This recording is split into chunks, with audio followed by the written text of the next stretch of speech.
রাম রাম, সুপ্রভাত। তোমরা আমাকে দেখে অবাক, কারণ আমার মাথায় যে চুল ছিল, বড় বড় দাড়ি ছিল, সেগুলো এখন আর তোমরা দেখতে পাবে না।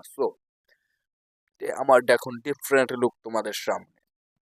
আর এখন দেখো, শীত কমে যাচ্ছে আর আমি এরকম বস্তা বস্তা সোয়েটার পরছি।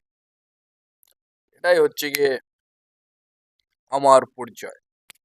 যখন যেটা দরকার সেটা আমি করি না, যখন যেটা দরকার নয় সেটা আমি করি। এখন কারণ হচ্ছে গিয়ে এখন সেরকম ঠান্ডা পড়ে না, আমি বড় বড় সোয়েটার পরি, মোটা মোটা সোয়েটার পরি, বস্তা টাইপের সোয়েটার পরি।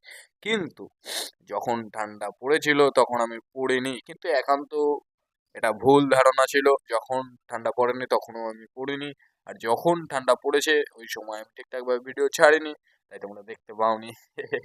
আর এখন ঠান্ডা পড়ছে তাই আমি ভিডিও বানাচ্ছি, মানে পড়ছে না এখন, আস্তে আস্তে কমছে। তো বেসিক্যালি আজকে তোমাদের সঙ্গে শেয়ার করার ছিল যে আমার চুলটা কেটে ফেলেছি। তো চুলটা কাটবো না কেন একটু বলো তো। আমার বাড়ি থেকে যা বলছে, যা এত বছর বলেছে সব ঠিক আছে, সব সহ্য করেছি। আহ, কে কি বললো তাতে আমার আসে যায় না, কিন্তু যখন দেখি আমারও বড় বড় চুল দাড়িতে যদি তাদের অপমানিত বোধ হয় তাহলে আমি কি করবো? এখন আমি কি করতে পারি বলো? আমার হাতে একটা জিনিস আছে, চুল দাড়িটা কেটে ফেলা। তো অপমানিত বোধ করছে তাই আমি চুল দাড়িটা কেটে ফেলেছি। চুল দাড়ি বড় করতে আবার কি আবার করব কোনো এক সময়, কিন্তু এখন বর্তমানে কিছু করছি না।